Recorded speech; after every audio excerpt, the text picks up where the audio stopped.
Here are some tips and tricks into steaming the perfect milk, whether it's a traditional Italian cappuccino or if it's a flat white, a caffè latte. And first things first, what you want to do is you want to make sure that you're using fresh milk. Okay. And obviously make sure to always use a clean pitcher. Never use a pitcher that has already been steamed with dirty milk inside. Here's how you want to do things. You either want to grab the handle with one hand, and then with the other hand, you're going to control the steam wand and feel the temperature. Or you just grab the pitcher straight, right? And you keep track of the temperature as you're steaming milk.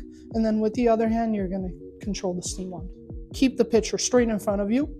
Depending on how you like to introduce the steam wand onto the surface of the milk, either tilt it to the left or tilt it to the right. The important thing is that you're able to get a circular motion, which we call a vortex. That circular motion is used to break down all the big bubbles into micro bubbles. If you do this correctly, let's say what you're left with should be a super silky, smooth, and creamy end product. When it comes to the introduction of air, it's very important that you introduce air only at the very beginning, because it's going to be very, very hard to get rid of all those big bubbles when you're basically done steaming the milk. The more air you introduce, the thicker the drink. Keep that in mind. Most steam wands have a little line right here, and what you want to do is you want to introduce up to that line underneath the surface of the milk. Also important to know, you don't want to go too deep in, right? Because at that point, you're only boiling the milk. It is very important to purge your steam wand, get rid of any excess moisture, turn it on, gently introduce your air, create all those bubbles, and then just let it roll. No more bubbles. You're going to slowly start to see them disappear.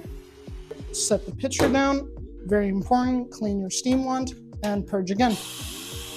Right before you start your pour, you want to swirl your milk. This is going to prevent the milk from separating from the crema. Swirl the milk, swirl the espresso, tilt the cup towards the pitcher, tilt the pitcher towards the center of the cup and keep it as close as possible to the surface of the espresso.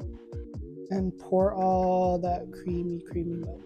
If you are a beginner, you might find it easier to steam milk into a bigger pitcher rather than using a smaller pitcher. This is going to allow you to have a little bit more time to steam the milk and introduce air. I don't recommend using a smaller pitcher unless you are a pro barista or somebody who actually knows how to steam milk and is comfortable using something like this.